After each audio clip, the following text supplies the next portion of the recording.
And this is the very important area we should be focused to make the dairy enterprise very remunerative and profitable. And there are limited options to increase the area under fodder production due to different pressure on population and livestock. So this is the livestock population. We are aware.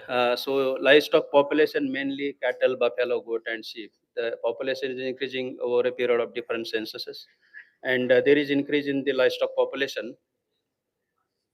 These are the demand and supply. So as I have mentioned, there is different estimates by different institutions. So IGFRI being the nodal agency. So this is the vision document of IGFRI. So this is the demand and supply of the green and dry fodder. So you can see currently there is a deficit of around 30% of the green fodder and around 12% of the dry fodder.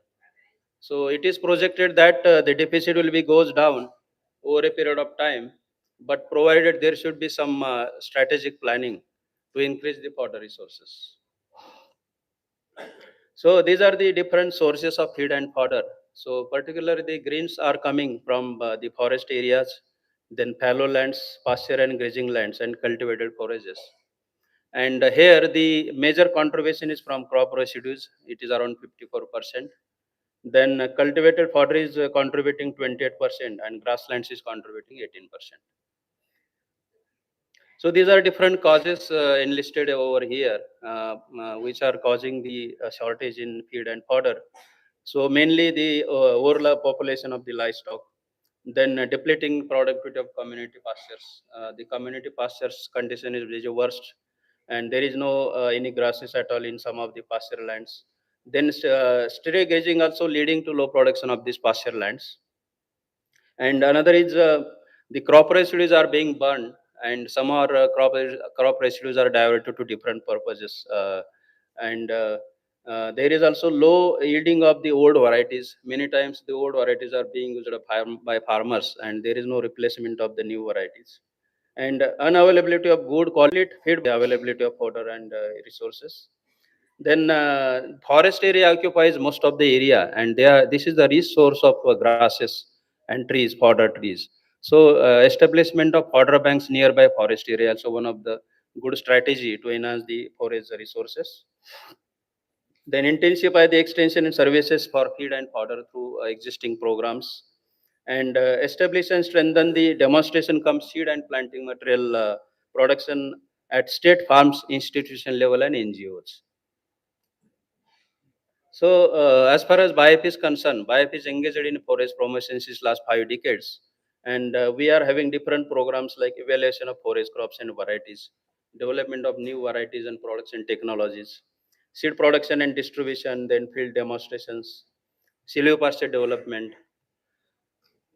So BIF is a all India coordinated center for forest crops since last 5 decades, and we are also working on different sorghum varieties through the this Directorate of Sorghum Research. Now it is IIMR Hyderabad.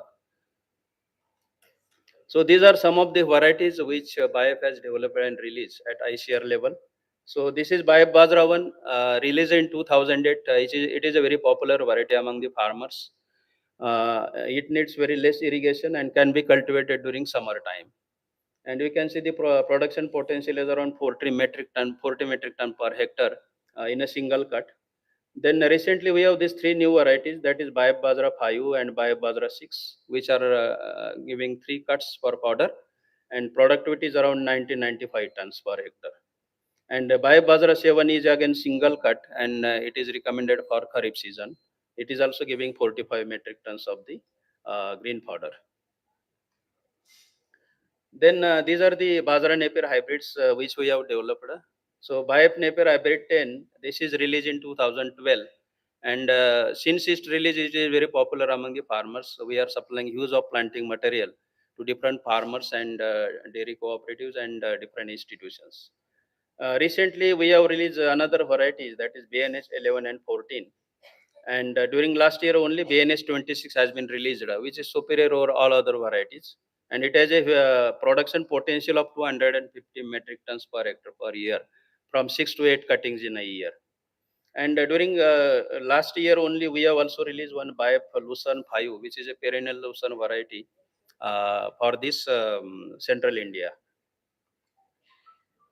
Then coming to the different fodder products and technologies, we are also engaged with different agronomical trials. So there are different technologies developed. So here you can see. So this is the technology for line sowing of lucerne versus broadcasting of seed in lucerne. So this enhances the productivity as well as management intercultivation is easy. Then cutting management in bajra and other multi-cut crops. Then this is the system for dry land type of conditions where you can have combination of different grasses and legumes. So this is the combination of Centrus ciliaris, marble, and Desmanthus. So this system gives around 3 to 4 cuttings under rainfed conditions, and around 40 metric tons fodder is available through this system. Then by utilization of different fodder tree species, tree species, you can develop such type of legume block or leaf mill, and this is different combination of annual and perennials. So this is also supporting availability of fodder throughout the year. Then another mandate is breeder seed production. So breeder is the basic generation of seed, which is responsible for further multiplication into foundation and certified. So we have mandate of production of maize African tall as well as oats, and recently we have started a production of bajra also.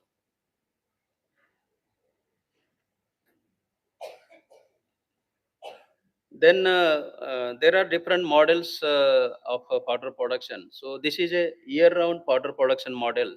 So this is for irrigated. Considering that requirement and 5 to 6 animals, this is the model under irrigated condition. And half of the land you can go for the seasonal crops like sorghum, maize, or bajra. So depending upon the season, we can change the seasonal crops. So this will take care of 5 to 6 animals, hiding animals for year-round availability of the fodder. This is another model. This is for where there is no year-round irrigation facility. So here seasonal crops are recommended. So for legume component, this cowpea can take care of legume component during Kharif and summer. And during Rabi, barsim is a very important and good yielding crop. And seasonal crops, there are other options like maize, then oats in winter season, and sorghum or bajra. So this will also take care of around 5 to 6 high yielding animals for year-round fodder availability. So coming to the different strategies for improving the forage resources. So these are the various opportunities for forage production. So as we have seen, there are different forage crops like perennial grasses, including Napier, Guinea grass, paragrass, censurus, marvel. Then some of the traditional crops which are cultivated commonly like maize, sorghum, bajra, oats, lucerne, bersim, and cowpea. And some of the non-traditional crops like sisbania, there are different species of sisbania. Then subabul is also very good and important powder tree. Gliricidia, haze, lucerne, stylo, these are the small shrubs. And these are the farming systems to incorporate fodder in different farming systems. So one option is sole crops where there is intensive dairy farming.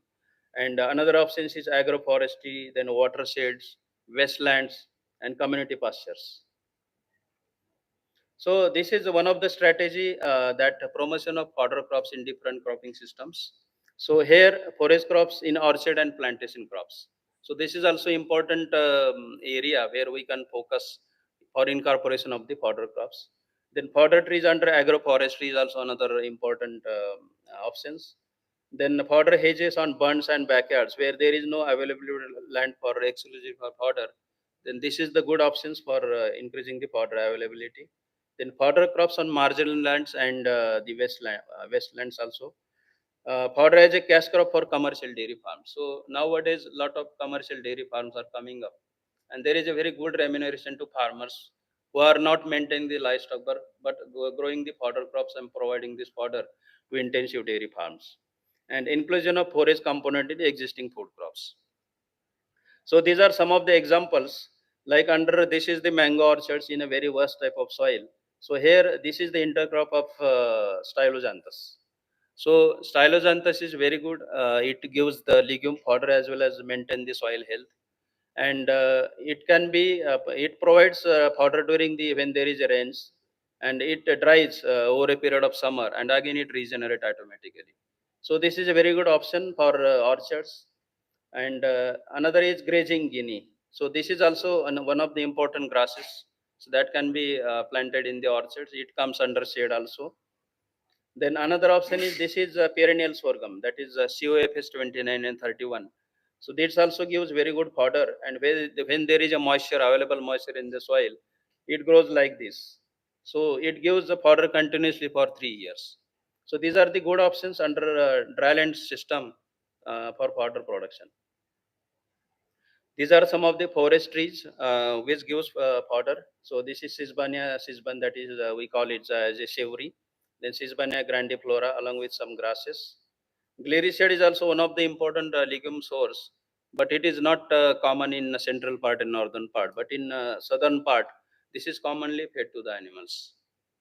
And subabul is also very good options. The only here thing is that management of the trees is very important. The purpose of maintaining subabul is very important. So if you want fodder, so you have to maintain at 1 meter height as a hedgerow, and we can harvest very good quality fodder, and that can be fed to the animals. Then for farmer, this is the last option when there is no land exclusively for fodder production. So forage cultivation on field bunds is a very good option. So here you can see these are the different vegetable crops.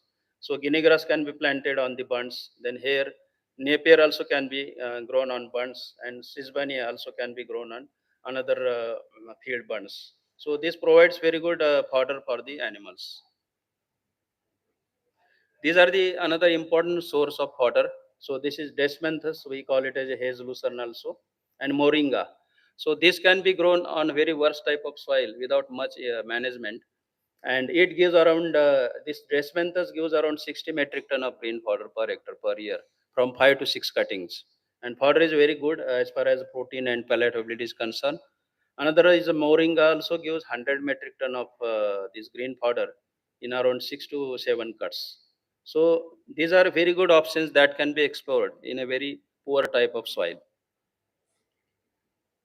Then this is the combination of hybrid napier as well as guinea grass. So guinea grass is mainly focused under dryland condition.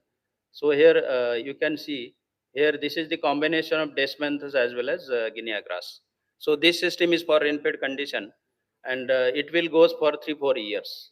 So during summer it will not give any fodder, but automatically it regenerate when there is a rainfall. And these are the systems for irrigated conditions. So this is at 3 meter distance you can have a hybrid napier, and in between you can have this lucerne as well as berseem, depending upon the moisture availability. And then again this is the combination of cowpea as a fodder, and this is the hybrid napier.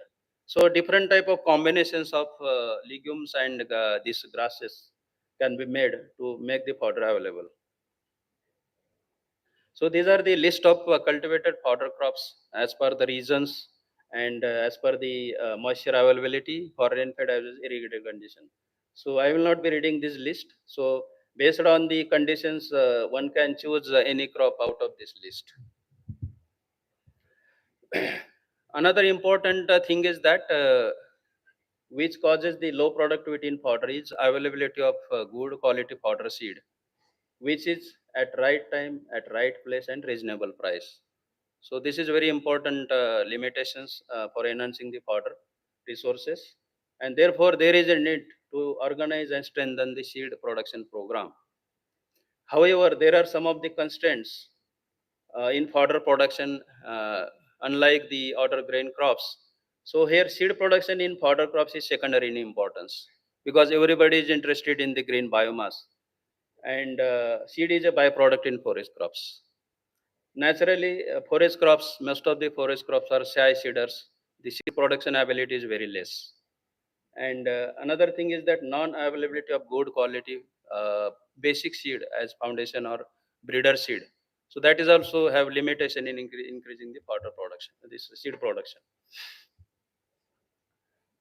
So our strategy should be organize the fodder seed production program by identifying suitable fodder varieties as per the region and the soil conditions and different agroclimatic conditions. And there should be public-private partnership in fodder production, because the fodder seed production is itself is not a remunerative type of thing. So some incentivization is very much essential to undertake and promote the seed production program at various stages. And involvement of seed corporations and dairy federations for seed distribution. This is also one of the important strategy to enhance the seed production. So at BIAP, we are undertaking participatory seed production program across the different agroclimatic conditions, and we have very good experience. However, there are some limitations on productivity and profitability, because here we are giving buyback guarantee to the farmers. So for each fodder seed, we are giving the buyback rate. We are doing agreement with them, but there are a lot of limitations, so that we have to focus on incentive type of things to promote such type of fodder production. So here you can see this is the maize African tall, then this is oats, then this is cowpea. Then another important source is unconventional fodder resources, which we need to tap. So here the options are like spineless cactus, azolla, hydroponic fodder, leaf mill, and legume blocks. So BIF has experience of working on spineless cactus since last 7 8 years, and initially we have started this with focus as a fodder crop.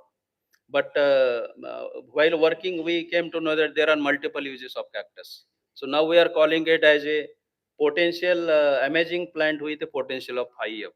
So 5F means this is the very good food. The fruit can be used for different preparations of products. Then this is the fodder for animals, small and large ruminants.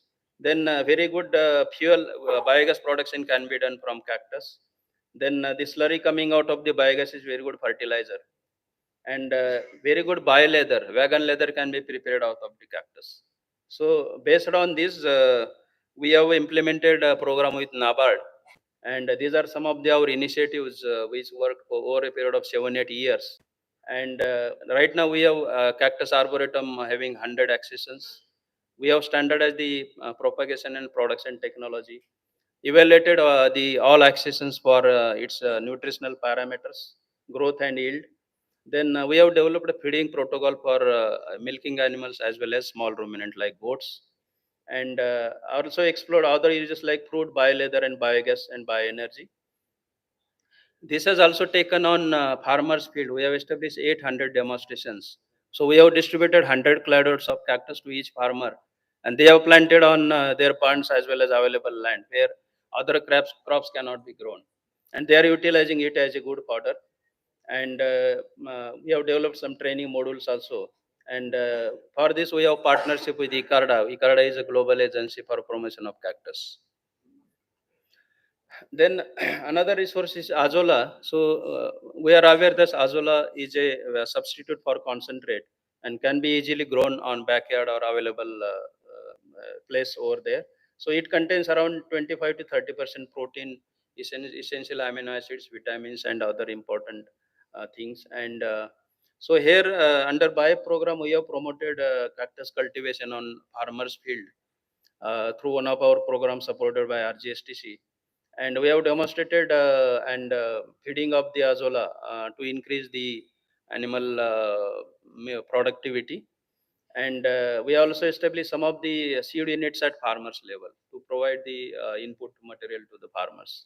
So here you can see, so now the ready-made beds are also available, no need to go for such type of beds and construction of such type of beds.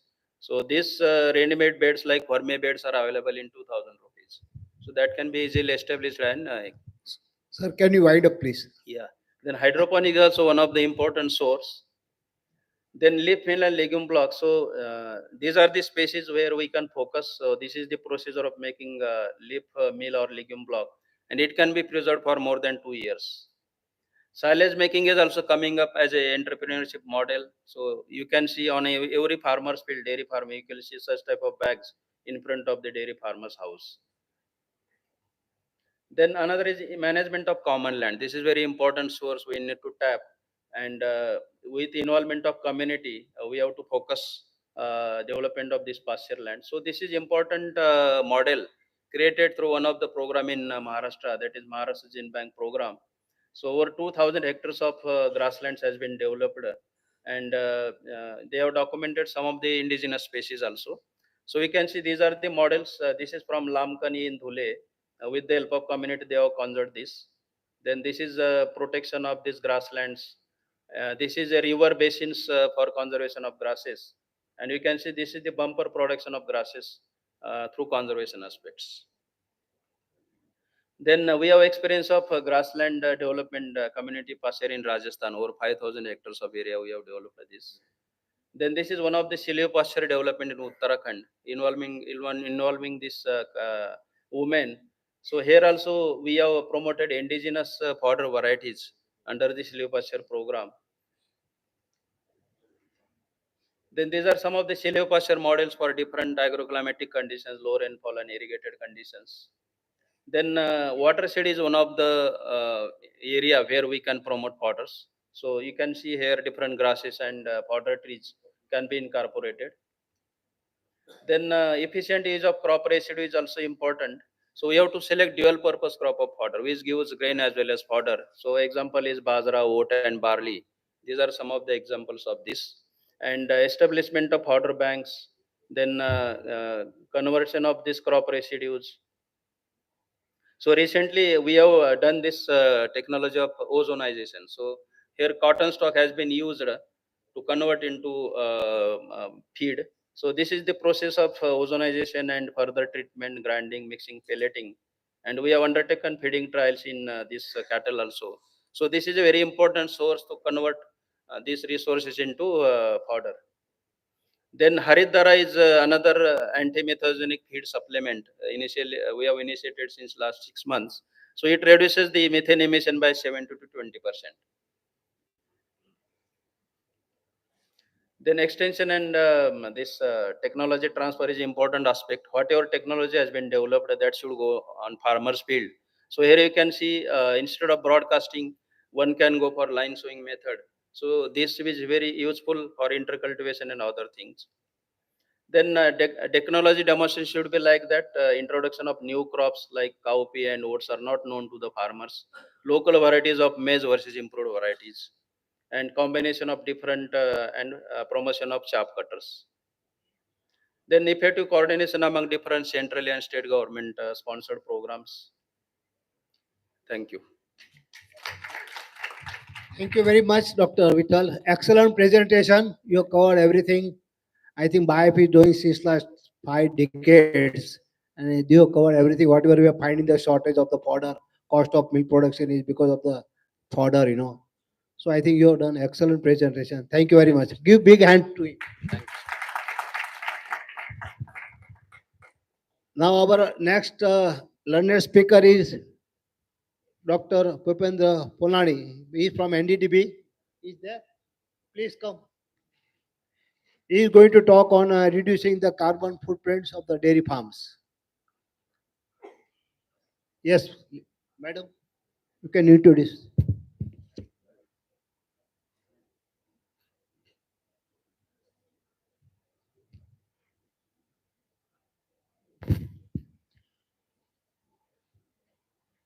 Before Dr. Bhupendra starts, here is an announcement. During the tea break, poster presentation will be taken place, and all those who are going to present their poster, please be there during the tea break, which is after this session. So, Dr. Bhupendra, he is a scientist from Animal Nutrition, National Dairy Development Board, Anand, Gujarat. Sir, okay.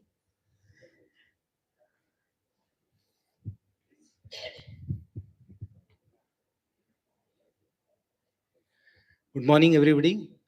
First of all, I'm thankful to the organizers for giving me opportunity to share NDDB's views on reducing carbon footprint of milk at the dairy farm gate. So without wasting time, we'll start. Carbon footprint is sum of all greenhouse gas emitted throughout the life cycle of milk within a set of system boundary and in relation to defined amount of milk with specified composition. So these are minimum standards required for estimating carbon footprint of milk. When we talk about system boundary, it is the activities that are involved in contributing to carbon footprint or in during production of milk. So as far as Indian dairy sector is concerned, there is a on-farm feed production which requires use of resources. Off-farm feed production, so these are raw material inputs for production of processed feeds in cattle feed plants. Their transport, processing, and transport of processed feed to cattle feed plants. Emissions of methane, then use of electricity at dairy farm. Then we have two products, milk and manure. Storage of manure is also emitting methane and nitrous oxide emissions, and application of manure in various systems. It could be to crop production, preparation of dung cakes. In case of biogas, there is a emissions only due to leakage of biogas. Otherwise, there are no emissions.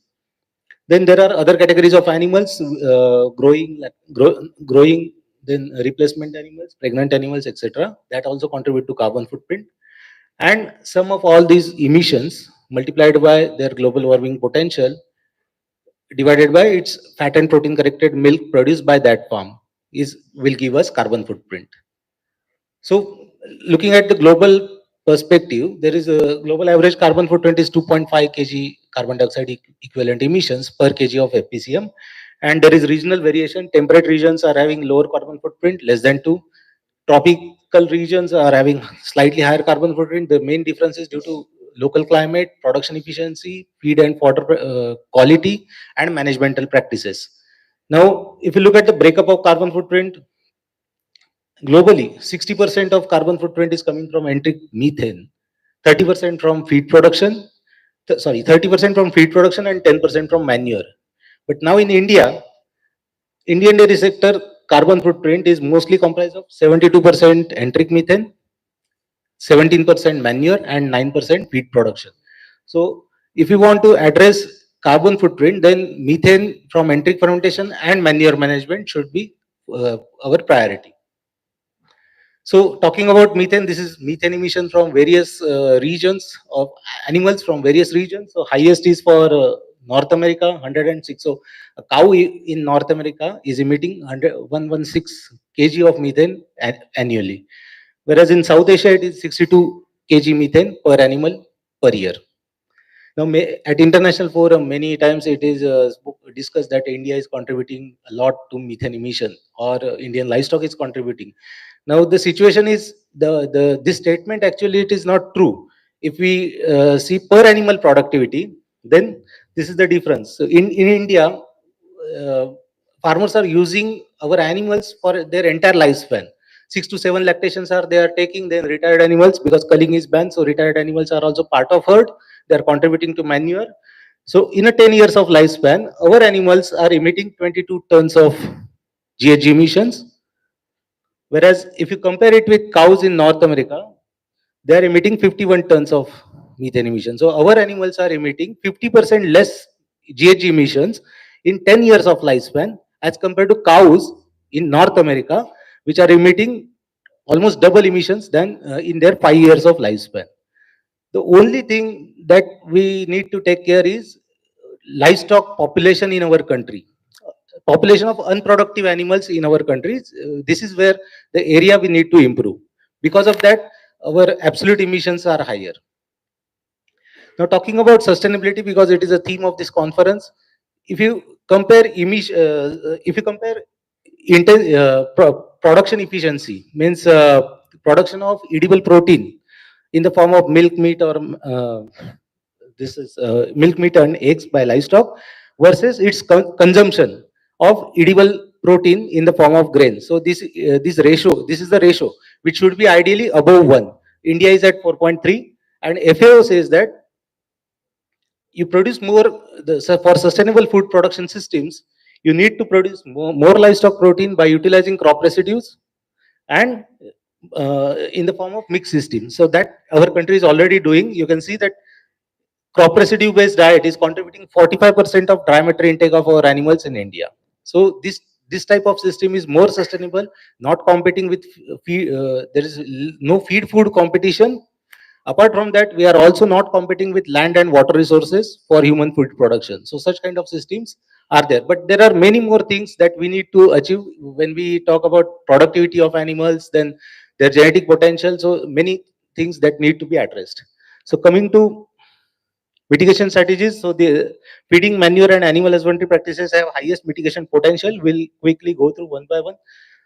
Enteric methane, which is a animal is a bioreactor. Microbes are fermenting the speed substrate, and one of the hydrogen is utilized by methanogenic bacteria to produce methane. Now, this methane is actually wastage of feed energy. 4 to 12% feed energy is wasted in the form of methane. So there is a loss to animal, loss to farmer, because more energy is wasted in the form of methane. That means there is less energy available for milk production. Loss to environment, because methane is a greenhouse gas contributing 27 times higher than global warming, than carbon dioxide. Mitigation strategies can be classified into two categories. First is feeding management, which our country needs because these strategies improve animal productivity as well as reduce methane. Second group of strategies is additives and rumen manipulation that will reduce methane production in total. So our country, for our farmers, we need strategies that can that are cost effective and first improve production and then reduce methane. So such kind of practices will be adopted by farmers.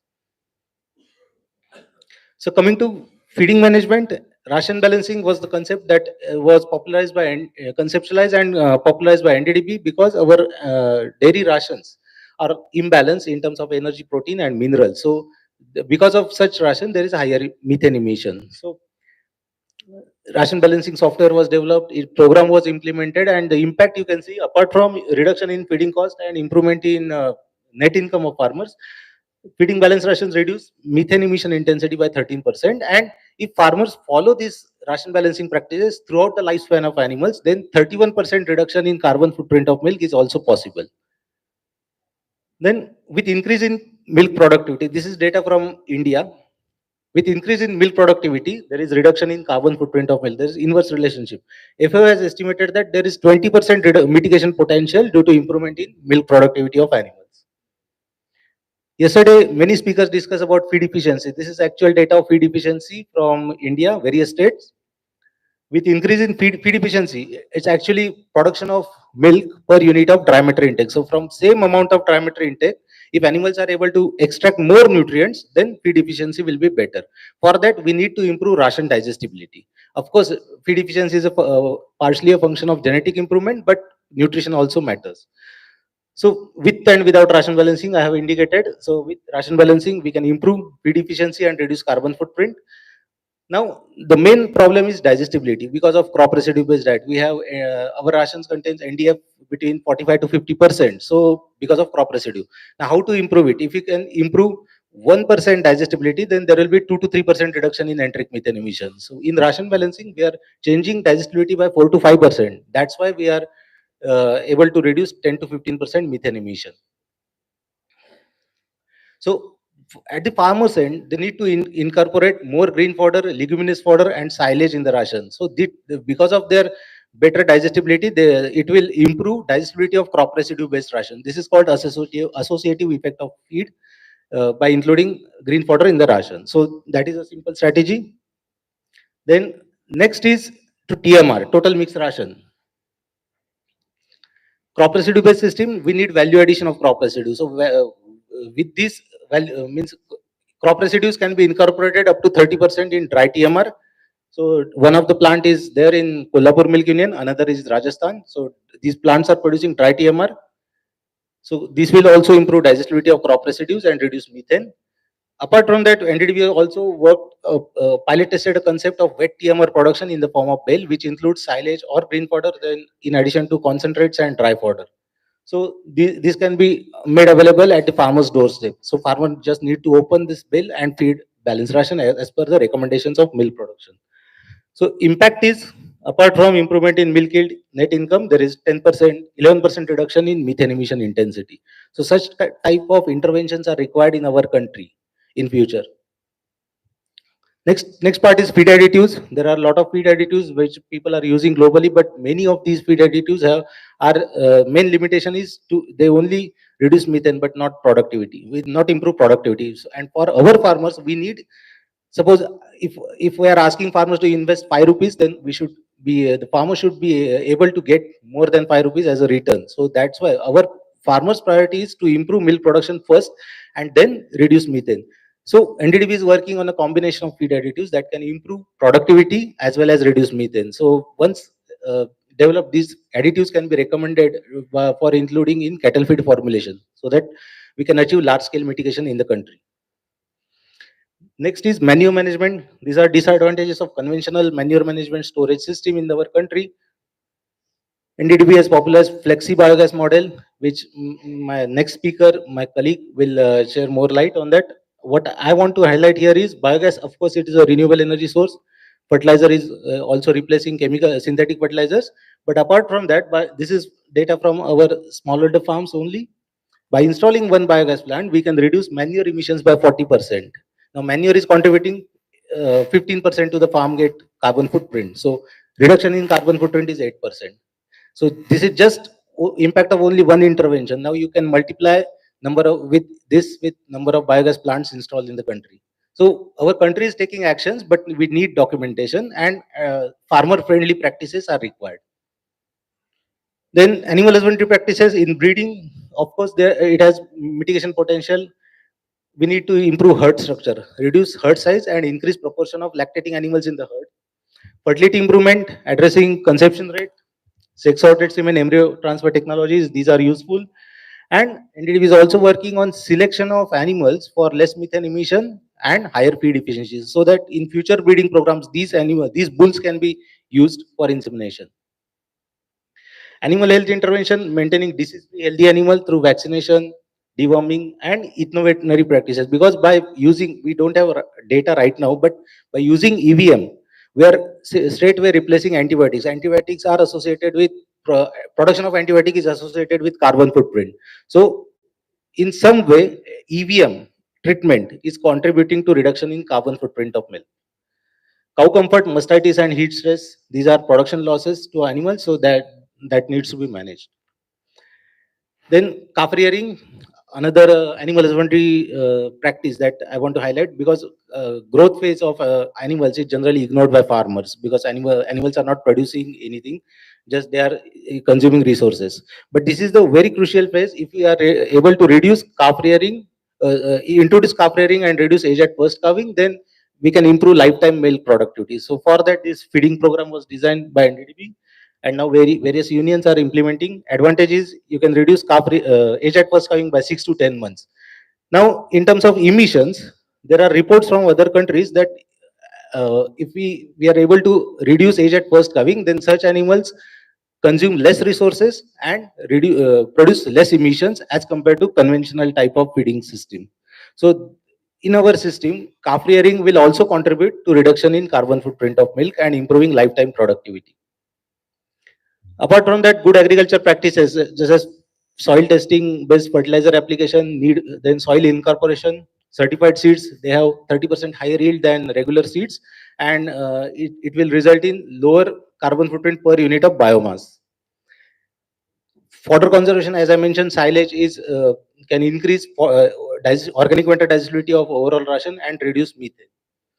Organic fertilizers and use of renewable energy for irrigation and micro irrigation practices. Then renewable energy practices, cattle feed plants can use solar energy, boilers can be fed with biogas. Production efficiency of cattle feed plant, that is another area that our country needs to be addressed, because currently the efficiency is they are operating at suboptimal rate. Compressed biogas can be used in transportation. Then animal sheds can be energy requirement can be met through solar and biogas. This is the mitigation potential. FAO has listed down. If global livestock sector want to achieve net zero target or reduce methane emission, reduce GH emissions by 2050, then globally these type of interventions are required. First is highest mitigation potential is through productivity enhancement 20%. Then next is feeding management 12% and 10% by animal health. So these are top three. But our country needs customization. So we have categorized different mitigation strategies in three categories. First is best available practices that are already available, but farmers needs to be adopted. And with these practices, 30% mitigation is already possible. Second category is pilot test pilot testing is already done, like TMR or sex sorted semen embryo transfer, but large scale countrywide adoption or countrywide use of such technologies is required. And so this is another one third mitigation we can achieve. And lastly, research and development, you can say selection of genetic selection for less methane emission, feed additives. So these are currently under research and development, but with coming time, these interventions will be available for farmers to the farmers' doorstep. So what we can conclude is 30% mitigation is achievable with existing practices. Additional mitigation can be achieved by if farmers adopt good agriculture practices, feed additives, animal husbandry, and renewable energy use. And it's not just uh, coming here and sharing with what farmers can do, but we also need to support farmers. So right kind of policies are required. Those farmers who are adopting sustainable practices, we need to consider incentives in milk pricing system.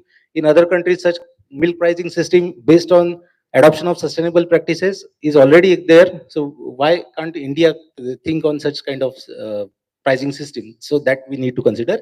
And carbon finance. NDDB is also trying to establish linkage between carbon finance and Indian dairy sector so that more revenue can be passed on to dairy farmers. So with this, I'll thank for your attention. Thank you, Dr. Bhupendra. Very nice presentation. Give big hand for him. How to reduce the carbon prints. He has highlighted about the potential, genetical potentials, feed, another Ayurvedic medicine. How can they reduce? So I think excellent presentation. Thank you very much. Thank you very much. Now our next speaker is Mr. KB Pratap. He is also from NDDB. May I request him to speak? He will speak on the manure management for sustainable dairy farming. Mr. Pratap, please. Good morning to everyone. I'm KB Pratap. And before I start my talk, I'd like to show you something. So you can notice that I brought something here for you. So is there any guess? Anyone would like to guess? No. Okay. So I'd like to move forward. Sir, so I present the truth, what we have done to the soil of our country. So before I start delivering my session on carbon, so let me talk about soil for a minute. So soil should ideally be like this. That's what we know. I mean, we are sitting in agriculture.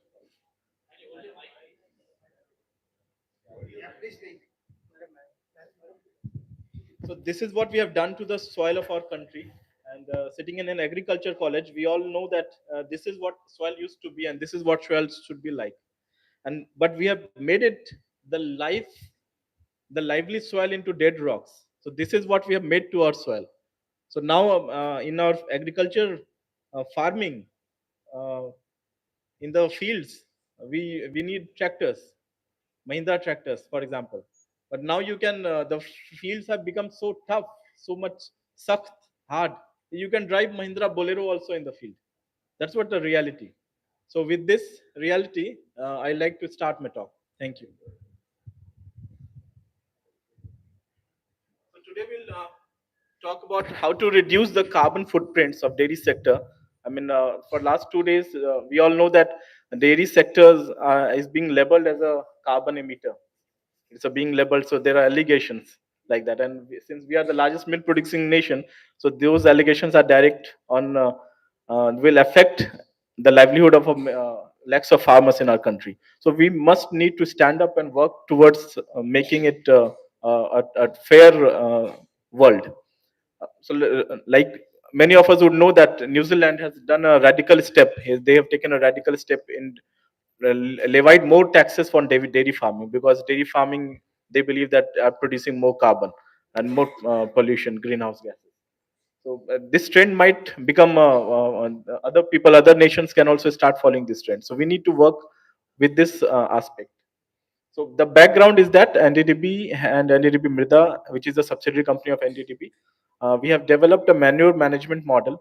And what we have found out with our limited experiences of last 6-7 years working in this, focusing in this sector, is that if we manage the dung properly, if we manage the dung effectively, we will be able to do a lot of good to the dairy farming, including carbon, including carbon. So basically, we all know that India is the largest milk producing nation, and India continues to be the largest milk producing nation for last 25 years.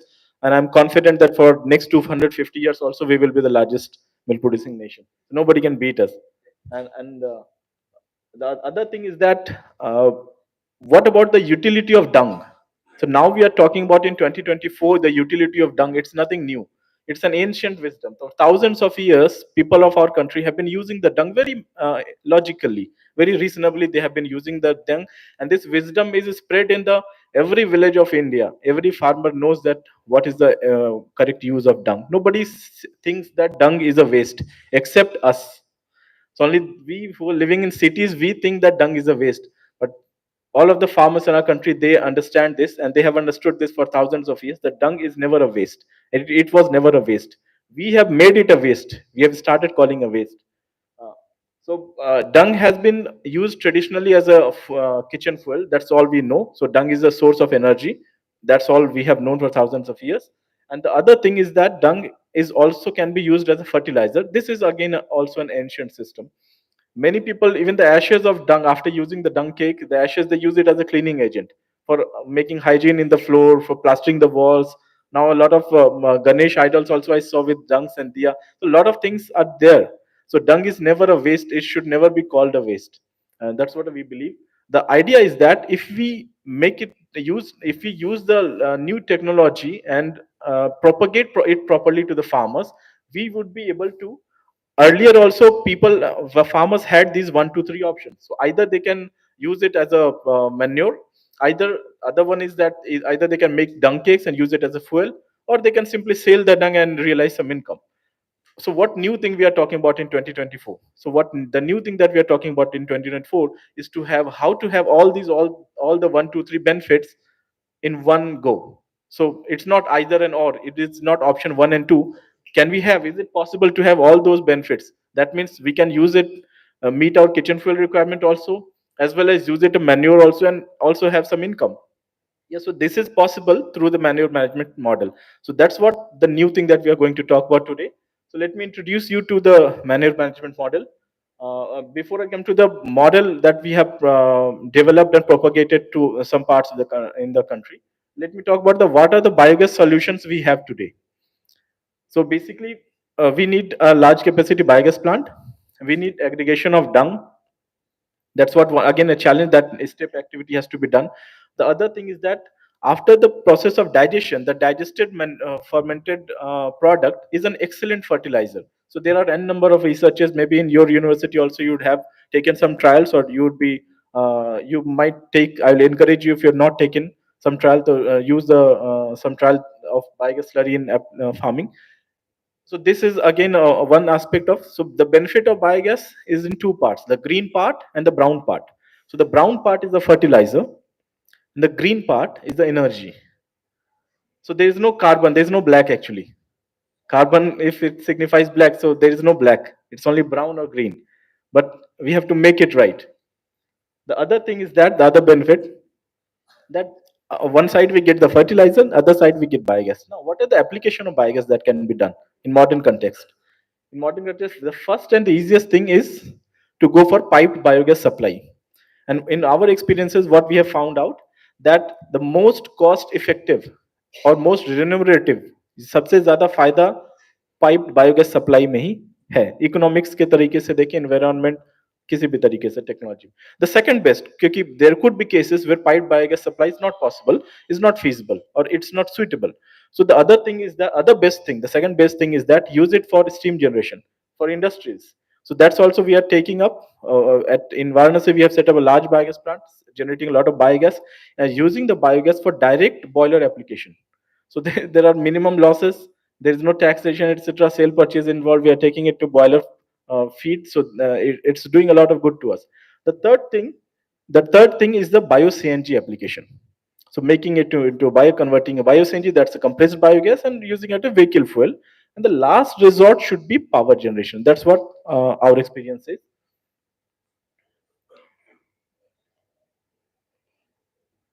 So the manure management, I'll come to the manure management model that we have developed. What new thing we have done is that we all know until now we are here. And we know that if the cow, the dung that produces cow, as soon as it is pooped, it starts methane release starts, and it goes into the environment, and then it's a greenhouse gas, and then there are other things. But if we capture the same dung into biogas digester, we would be actually doing the reverse thing. So instead of making the helping the letting the methane go into the atmosphere, we will be harvesting it as a fuel, as well as we will be harvesting the fertilizer. So in the carbon footprints, we'll be turning into negative. So it will actually become a carbon sink. So carbon emission, a dairy farm which is on one side is being looked at as a carbon emitter, that dairy farm can be converted as a carbon sink. So if we do it at one place, two place, gradually if we do it maybe in next 10, 20 years to a large part of the country, we would be transforming the dairy sector into a carbon sink. So we will not be producing carbon, we would be absorbing carbon. So that's what it's possible, and that's what we can do. So what we have found out that, again, biogas, when we talk about biogas plants, again, it is not a new thing. Almost India has seen biogas plants for last 90 years. So first biogas plants were introduced in 1939 or something. So it has been a long journey, but the new technology helps us and enables us to take it in a more uh, pointed manner, in more focused manner, to a larger number. That's what the new thing has happened, because with the changes of technology, now it is possible to cover a large number of people at a reduced cost in less time. So if we think about covering the millions of farmers in our country, it is possible to do it in some definite frame of time. So what we in this model, this is the number that you're looking at the screen. This is the direct economic benefit which has been realized by the farmers with the help of this model. It's a big number, 50,000 rupees per annum. That's the direct economic. I'm not talking about the indirect benefit. This is the direct benefit resulting into savings and income of the farmers who are engaged in this model. And this we have replicated at 13, 14 places in the country. Now, 50,000 rupees, even for us it's a big amount. When if you are about to get a maturity of some recurring deposit, or we are going to getting some bonus or something, some 50,000 rupees is coming, we will quickly plan what we are going to do with that 50,000. So just think about with a farmer how much it means to him. So that means around 4,000 rupees a month. That's a like 10% or some rise of for many of the salary of many of the employees. So for farmer this is actually a big amount, and then there are indirect benefits. So how it has happened? Because he's able to save the expenditure on traditional cooking fuel. He's able to save the time involved in the dung management, the drudgery involved in the dung management, and then he's able to utilize that time also. That's an indirect part. And then the savings in the chemical fertilizer, that's a direct part. So savings in the chemical fertilizer and savings in the traditional cooking fuel, these two are the direct benefits those farmers, if we are calculating it in a year bound manner, so that comes around roughly to 40 50,000, 48, 50, 52,000 rupees. So what we have done, we have put decentralized fertilizer manufacturing units. So right now in our country, the fertilizer sector, it's it's centralized. It's a centralized production of fertilizers. So there are some handful, you can count on your fingertips. There are some fertilizer manufacturing companies. They have some plants in some, maybe someone is MP, someone is Maharashtra, someone is in Gujarat. So there are some limited number of plants, and they manufacture the fertilizer. And then the raw material, 85% of it is imported. So 85% of the raw material of the fertilizer of our country is imported. It's coming from Russia, from Ukraine, or some Africa or somewhere. It is traveling to a lot of countries, lot of changes in the trucks, then ships, then again coming to some port in India, then again railway line, etc. So if you calculate the total carbon emission, it is huge. And then again it is coming to some centralized location in our country in fertilizer, and then again it is being converted to bags and then transported to retailers in the villages. So the fertilizer chain involves a lot of huge carbon emissions, but nobody's talking about it, because then there's a big lobby behind it, the fertilizer thing. But is it possible to new here? So what we have found out, that if we are able to make decentralized fertilizer manufacturing, organic fertilizers are known, or dung based fertilizers are known to our farmers for thousands of years. The issue, the farmers, what they say is the effectiveness of the fertilizer. So a lot of farmers say that these fertilizers are less effective than the chemical fertilizers. That is why we use chemical fertilizers, and that's how we we have come to this. So if at all we can address the issue of effectiveness of fertilizer, we will be actually solving a big puzzle. What we have found out that if the biogas slurry based fertilizers are highly effective because of the presence of crores of active bacteria, and which are doing a very good to which are very good for farming, which are very good for agriculture soil. So the biogas slurry based fertilizers, they can bring life back to the soil. Carbon sequestration is again one aspect of it. That's again a matter of a lot of interest and investigation of a lot of research scholars. That is happening. That is when if we are able to increase the carbon in the soil, and instead of releasing the methane, the entire dairy sector is transformed. The entire idea is can be transformed. So what we have done, we have put up decentralized organic fertilizer manufacturing units in different parts of the country. There are 12 of them until now. We can take it to a larger number in years to come. But these 12 locations or 13 locations are just a demo locations. One of is fortunately is in Pune, in Kataraj. It is operated by Kataraj Dairy, uh, and one of it is in Kolhapur. It is operated by Gokul Dairy. So two of them are in Maharashtra. Again, two are in Rajasthan. One is in Sikkim. One is in West Bengal. One is in Assam, Orissa, Bihar. So we have taken challenging places also to try it ourselves, that whether this thing can happen at other places or not. So what we have found out that these biogas slurry based fertilizers are highly effective for agriculture, and if we use the dung for biogas, then kitchen fuel problem is solved. The fertilizer, which can be converted to value added products, then the fertilizer thing is solved, and then the surplus slurry can be sold by the farmers to get some income. So farmers can have the best of all the one, two, three options. So these are some of the fertilizers that we have done. Again, I would like to bring it to everybody's attention this, that this is not the only thing. This is not the only way. There could be other ways also. A lot of people have developed other products. Here also in the stall, I saw a lot of people have coming up with new ideas. So it all are good. It is all are good. So somebody is calling it biofertilizer. Somebody is like Subhash Palekarji is propagating a lot of new concepts. So all these things are good in place. We have to converge and make it propagate to as much as possible. So what we have done, that's what I am sharing with you. We have developed these fertilizers in some of them that are sharing with you. And for last 3-4 years, a lot of effectiveness, a lot of demand has been coming from farmer, and people have are seeing that it's very much effective in the farm. There are some solid fertilizers, there are some liquid fertilizers, so for soil application as well as foliar application. Again, for urban culture, we have developed one urban product also.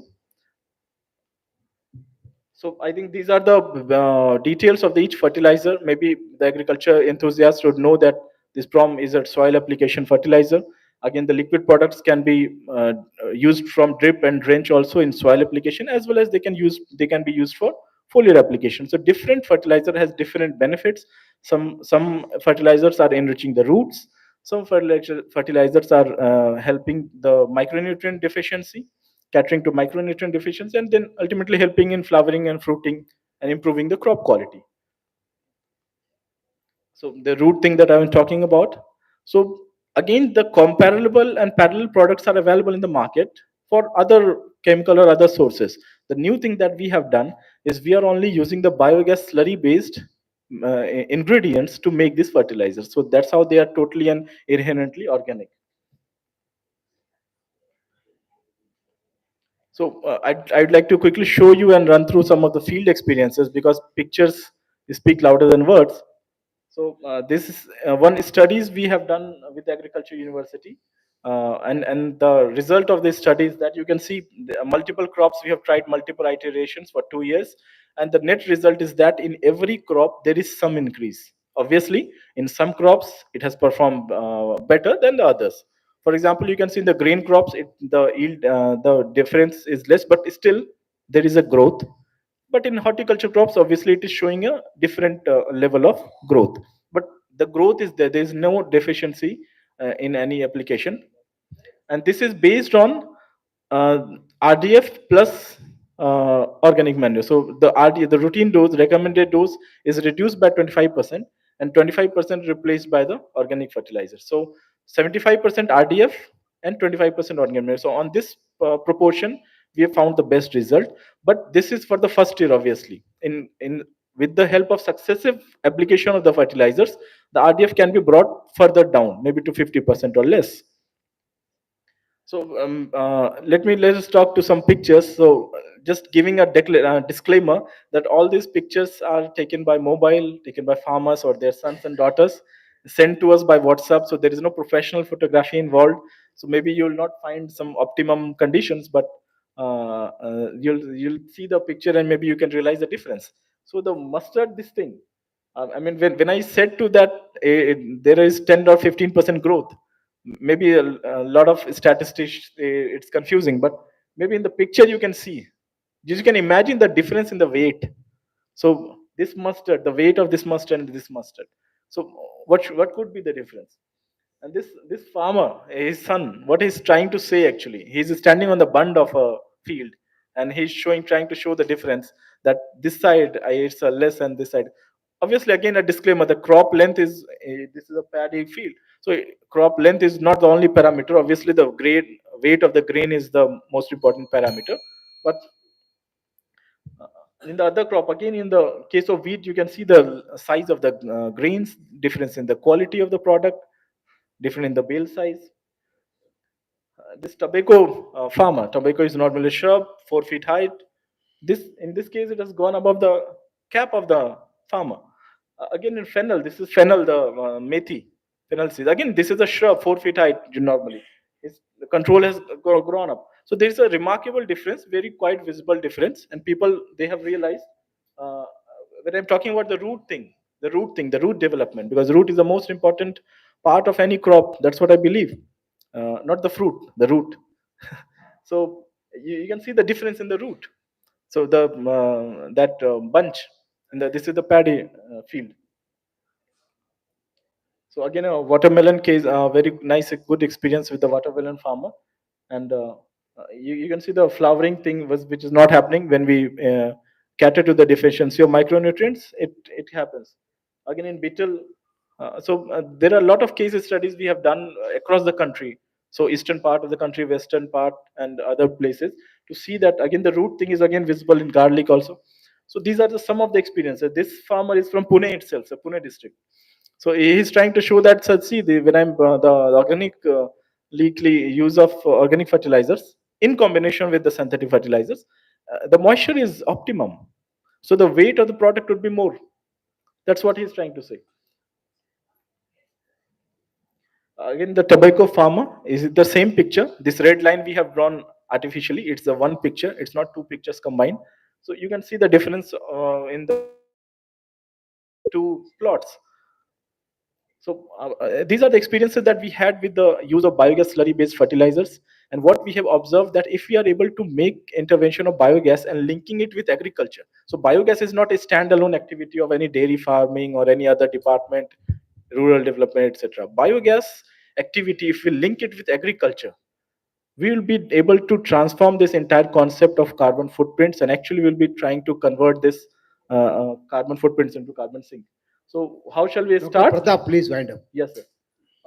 First step, just we usually you select a village, a gram panchayat level cluster of that, and we start to try to set up a cluster model project, a lighthouse project, so which can give inspiration and models for other replications in the state, in that district, and then scaled up propagation. So that's how we have done. This is the things we have followed. So the basic concept is that if the dairy sector can be linked to the energy sector using the energy of the dung, we will be able to transform the entire scenario and the carbon footprints the dairy sector, the concept that the dairy sector is creating carbon footprints, we can actually transform it and we can make it carbon sink. So we'll be absorbing the carbon of other industries. That's what can be possible. So any queries or anything, you can connect to us. Thank you. Pratap, excellent presentation. Let us give big hand to him. I had also opportunity to visit some experiment farm at NDDB, and it was excellent experience. Well presented. Thank you very much. We are all talking about biofertilizers now, and this will be Sudan utilization. Thank you very much. Thank you. Can you have last speaker, please? Dr. Vikram Jani. He is from Amul. Jani sahab, आइए. He will talk on the management of animal health by homeopathic medicines. Hello.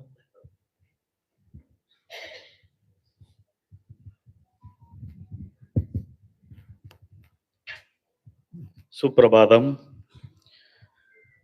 सर्वे भवन्तु सुखिनः, सर्वे सन्तु निरामया, सर्वे भद्राणि पश्यन्तु, मा कश्चित् दुःखभाग् भवेत्. पशूनां च विशेषेण homeopathic चिकित्सया.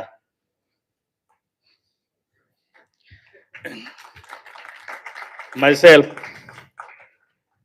Dr. Vikram Jani, representing Amul Dairy. Today, I would like to share our experience, our expertise, and our impact of usage of homeopathic medicine in veterinary field. Since 22 years, I am dedicatedly working with homeopathic medicine in veterinary field. I have seen lots of feedback, plus, minus, whatever I have achieved from farmers, from veterinarians, from village resource persons, and ultimately we reach at our destination to propagate the homeopathy in veterinary, especially as an exclusively treatment aspect.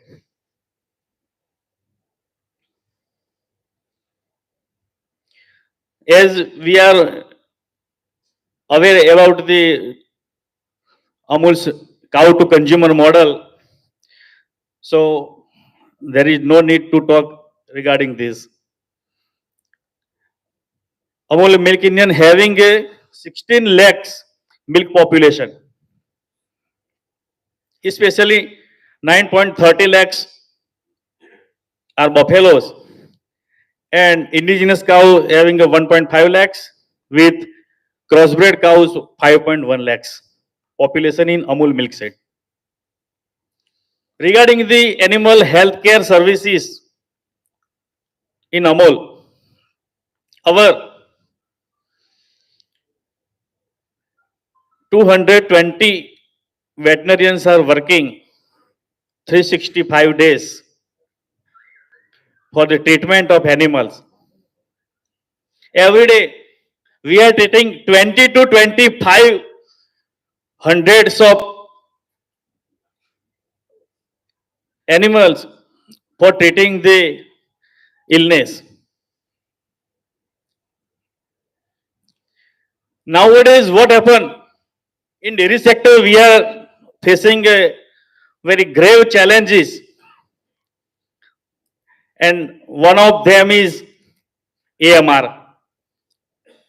We all know that antibiotic resistance in animal.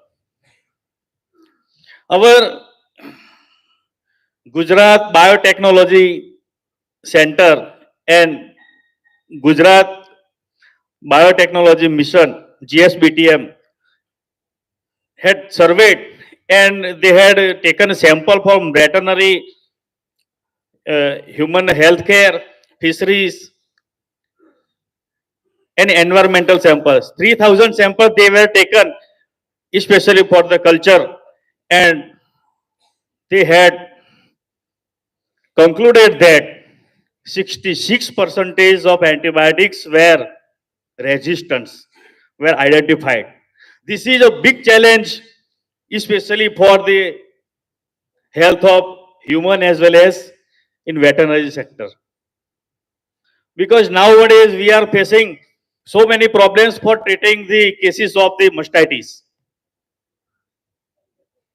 There is antibiotic resistance in the animal.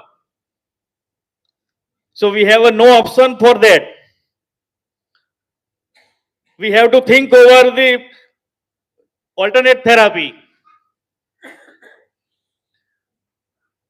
So our motto is, being a food industry,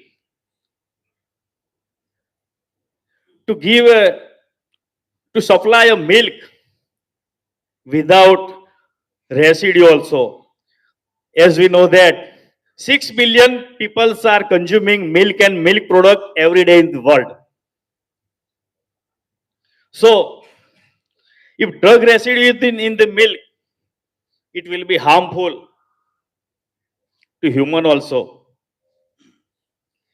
And third one, the dairy challenges is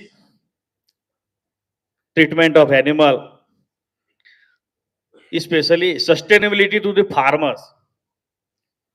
Nowadays, antibiotics also very costly, and as I told you, there is no efficacy day by day due to resistance in drug resistance. We are going for the ethnovet and homeopathy. Why? Homeopathic medicine are eco-friendly. As far as our government concerned, the One Health program to save the animal, human, and environmental health. Holistic approach is only and only by Ayurveda and homeopathy. And third one, you can see homeopathic medicine is easy to administer. We have to think about the farmers also. Whenever we are talking about sustainability, इतने दिन तक हमने बहुत smart innovation की भी बात करी, सब करी, लेकिन जब तक सस्टेनेबिलिटी नहीं होगा तो कुछ नहीं होगा. फार्मर का सस्टेनेबिलिटी जरूरी है.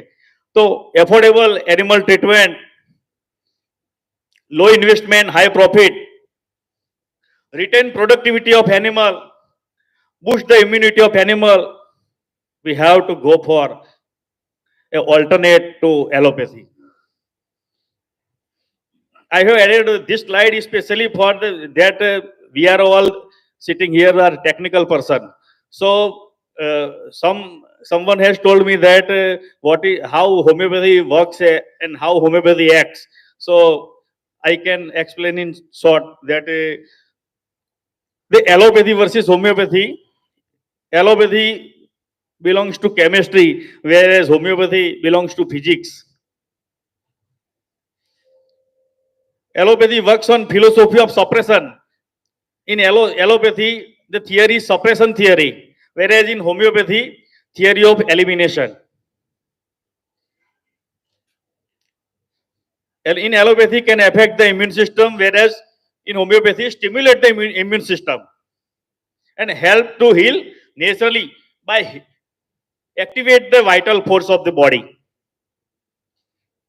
Provide quick relief, not permanent, by allopathy, whereas permanent cure by eliminating the root cause of disease. And we also see and know that there is side effect, drug residue and drug resistance also in allopathy. There is no any drug resistance, residue and side effect in homeopathy. I would like to share that yesterday we heard our MD sir that a man behind the inspiration, motivation and directing the direction and guidance for the homeopathy is our managing director, Amit Vyas sir. He also wide knowledge and experience of 30 years regarding the homeopathy also. His whole family taking the homeopathic medicines since 30 years. He also presented homeopathic presentation at IDA Summit USA. This is the journey of homeopathy. I have presented more than 50 paper national and internationally, especially regarding the homeopathy in veterinary. This is the our first field trial in Amul milk set. MD sir told me that if we have knowledge regarding the homeopathy, why should we have to wait for the homeopathic medicine from outside? We will we will take a field trial in our milk set. So you can see here 22,900 cases we have treated with mastitis with 78% total recovered animals, exclusively homeopathy, with homeopathy. In cases of mastitis, we have covered clinical mastitis, subclinical mastitis, and chronic mastitis also, having a fibrous teeth or fibrous udder also. Getting a 84% of result, that management had decided we have to go for the production, our own production unit. But we think that why 16% is not getting a result, not responded animals, because of the ignorance about homeopathic medicine, improper doses. आज मैं किसी veterinarian को मैं बात करूंगा कि ये fibrous mastitis है, आप ये दवा लेके कुछ भी ट्रीटमेंट मत करना, यही दवाई से हो जाएगा क्लियर और 7 डेज में क्लियर हो जाएगा, तो कोई बंदा, कोई वेटनरियन मुझ पे ट्रस्ट नहीं करेगा, नहीं। लेकिन एक बार जो रिजल्ट मिल गया, बाद में वो सामने से कॉल करता है। जैसे ये हमने जो होम्योपैथिक मेडिसिन के लिए हमारा state of the art plant बनाया है, खुद का अमूल का ये होम्योपैथिक प्रोडक्शन यूनिट है और हमारा खुद का ये फॉर्मुलेशन है। 26 एलिमेंट के लिए हमने 21 फॉर्मुलेशन बनाए हैं। This is the short video regarding the feedback of farmers also.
मेरे गाय को खाने लगी सूजन की बीमारी हुई थी और दूध भी पतला आने लगा था। अमूल डेयरी से दी हुई होम्योपैथी की दवा डॉक्टर साहब ने बोली दिन में 4 बार देने के लिए, खुराक में 25-25 दिन खिलाने के लिए बोला था। मेरी गाय को ये दवा देने के बाद मेरे गाय को 3 दिन में अच्छा हो गया, उसकी सूजन भी चली गई, दूध भी अच्छा आने लगा और इस दवा के बारे में मैं कहना चाहूंगी कि दो दिन में मेरी गाय को अच्छा हो गया, और नहीं तो विजिट करवा के मुझे गाय को इंजेक्शन लगवाना पड़ता, और मेरा पैसा तो बिगड़ता है, इसकी वजह से मेरी गाय अच्छी हुई। मेरा नाम गोवर्धन भाई पटेल, सरदारपुरा का रहवासी हूँ। मेरे पास 25 गौ माता और 3 भैंस। ये गाय बियान के बाद उनकी सूजन में से खून आ रहा था और उनके थन कड़क हो गए। तो मैं घबरा गया और अमूल के डॉक्टर साहब को बुलाया। डॉक्टर साहब ने आके मुझे ये अमूल ने जो होम्योपैथिक दवाई बनाई थी, हिमोस्टेट नाम की ये दवा, इस दवा का मुझे उपयोग करने के कहा, और उसने बोला कि ये 25-25 बूंद खुराक में 6-6 घंटे के बाद देने की। तो मैंने 6-6 घंटे के बाद 25-25 बूंद खुराक में गाय को दी। तो दूसरे दिन शाम को सूती में से खून निकलना बंद हो गया और उनके थन हल्के से हो गए। हम बाहर आ गए। मेरी गाय को छनेला की बीमारी हुई थी और दूध पतला सा हो गया। मैंने अमूल द्वारा बनाई हुई होम्योपैथिक दवा जो डॉक्टर साहब ने मुझे दी थी, और बोला था कि दिन में 4 बार 25-25 बूंद उसको खाने में देना। जी साहब, मैंने जैसे डॉक्टर साहब ने बोला था वैसे ही दवाई दिया, तो तीसरे दिन सुबह उसका थन भी सुधरने लगा और दूध भी जैसा था वैसा ही पहले जैसा ही आ गया। ये अमूल की होम्योपैथिक दवा है जो उसके यूज करने के बाद यूज नहीं करता तो विजिट करानी पड़ती और उनसे पैसा भी खर्चा होता, और थन की बीमारी की सूजन कम होने की कोई गारंटी भी नहीं मिलती। मगर ये दवा से मुझे थन की बीमारी बिल्कुल गायब हो गई, सूजन भी खत्म हो गया, और ये दवा सूजन के लिए, थन के लिए रामबाण इलाज जैसे है। मेरा नाम संजय पटेल है और मैं गाजली गांव का रहने वाला हूँ। मेरे पास सर 15 गैया है और मैं पशुपालक। मेरी एक गाय को सर पैर में चमड़े का मसा हुआ था और बहुत सारा खून बह रहा था, तो मैंने अमूल के डॉक्टर साहब को बुलाया। तो मुझे डॉक्टर साहब ने वाटनिल नाम की दवाई दी और बोला कि दिन में 25-25 बूंदे 4 बार खुराक में देना। मैंने अमूल की वाटनिल नाम की दवाई खुराक में दी, तो 1 वीक के अंदर मेरी गाय के पैर में जो चमड़े के मसा थे वो सब निकल गए। और मेरा नाम बारोद विपिन कुमार है, मैं हनिया गांव का रहवासी हूँ। मेरी गाय को लंपी नाम का वायरस हुआ था, तो वायरस होने के कारण पूरे शरीर में लंप हो गए थे। लंप होने के कारण इस पैर में पूरी तरह से चमड़ी फट गई थी, और चमड़ी फटने के कारण मैं हैरान परेशान हो गया। और इसके बाद मैंने अमूल में विजिट करके डॉक्टर साहब को बुलाया। डॉक्टर साहब आने के बाद उन्होंने अमूल की बनाई हुई होम्योपैथिक दवा है अमूल LHD क्योर नाम की, वो दवाई मेरे को दी, और उन्होंने बोला कि दिन में 4 बार 25-25 बूंद खुराक में देने की है। मैंने अमूल की बनाई हुई होम्योपैथिक दवाई अमूल LHD क्योर नाम की दवाई जब गाय को देना शुरू किया, तो 3 दिन के बाद ही मेरे को उनके शरीर पे जो लंप हुए थे वो थोड़े थोड़े कम होने लगे, और जो पूरी तरह से चमड़ी फट गई थी तय होने लगी। वो दवाई मेरे गाय के लिए अमृत समान है। मेरी 70,000 की गाय बच गई। वाकई में मेरी गाय का बचना नामुमकिन था।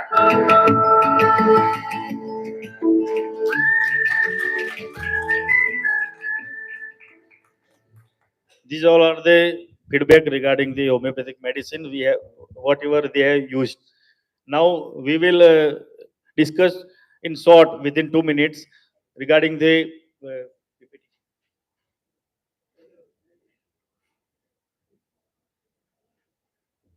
impact of homeopathic medicine.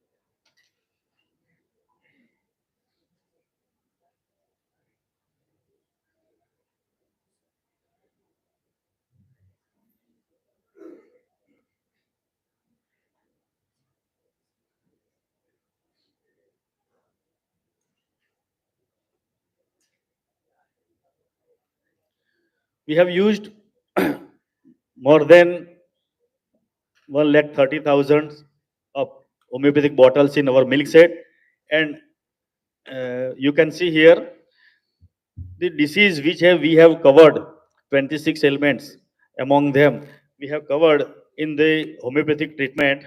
10% is reduction in the cases of these diseases. Especially, we have controlled the disease at root cause.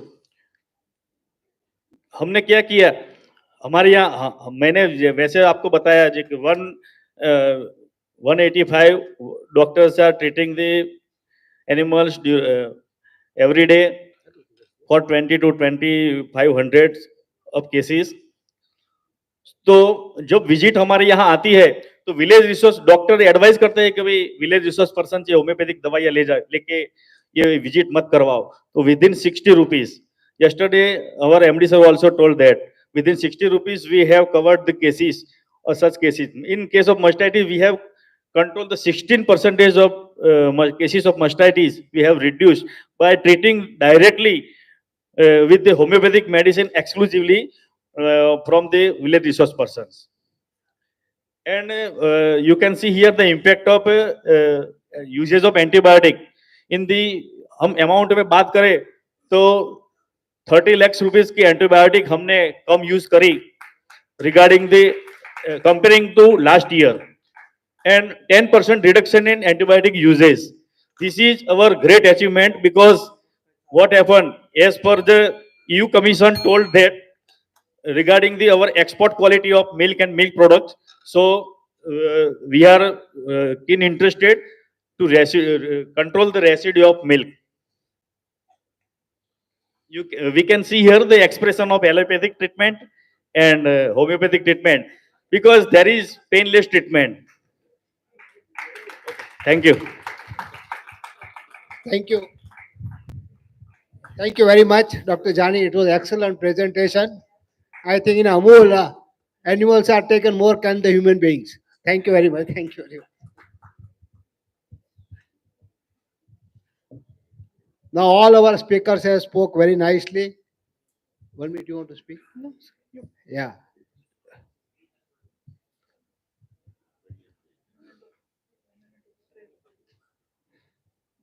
It was all well presented by all our speakers. Now you want to share? Eh? Yeah. So we'll have some presentation ceremony now. Thank you very much for all of you for kindly listening. It was a very learning experience for all of us. Thank you very much to the speakers also. Thank you. Thank you, sir. With this, our technical session sustainability is over. And now I do request few of our staff to carry the beautiful memories of this session as well as this conference and to offer memento for this. So I do request Dr. Desle sir, who is Professor Dairy Department of College of Agriculture, Dhule. Sir, please come to the dais. And I request him to offer memento to Dr. J.V. Parekh sir, Vice Chairman, Indian Dairy Association. Sir, please.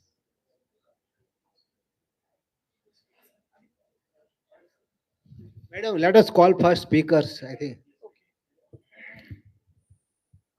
I also request today's speakers, Dr. Vitthal Kauthale sir from BIF, Dr. Bhupendra sir from NDTV, Dr. Pratap sir from NDTV, and Dr. Vikram Jani sir from Amul. You are requested to please join us on stage.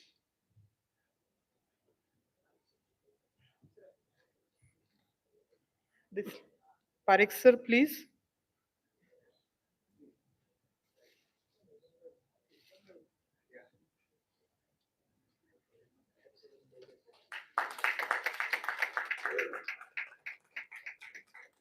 Dr. Bhupendra sir. Sir, please be here.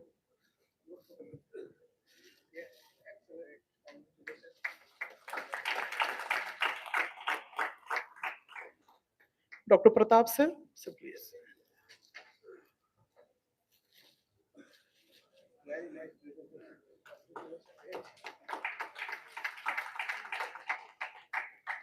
And Dr. Jani sir. Sir, please be here.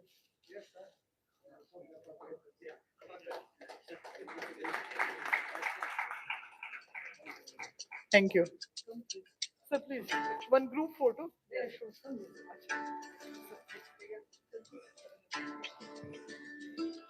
Yes. Nice. At the join one, Alex sir. Photo set.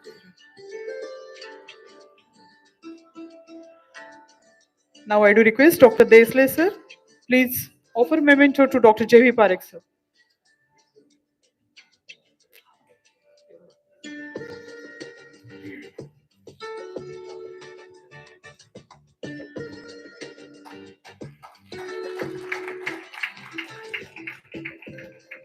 I also request Dr. Narode sir, please come to the stage. He is co-PI, this ICRTC center, and also senior scientist for AICRP Sangam. Very good. Sir, please offer memento to Dr. Madhav Patgaonkar sir, co-chairman and secretary of IDA.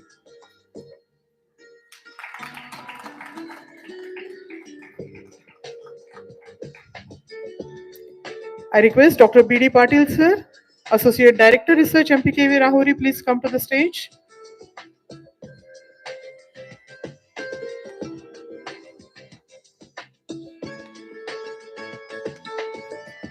And give memento to the rapporteur Dr. S.S. Kamble sir.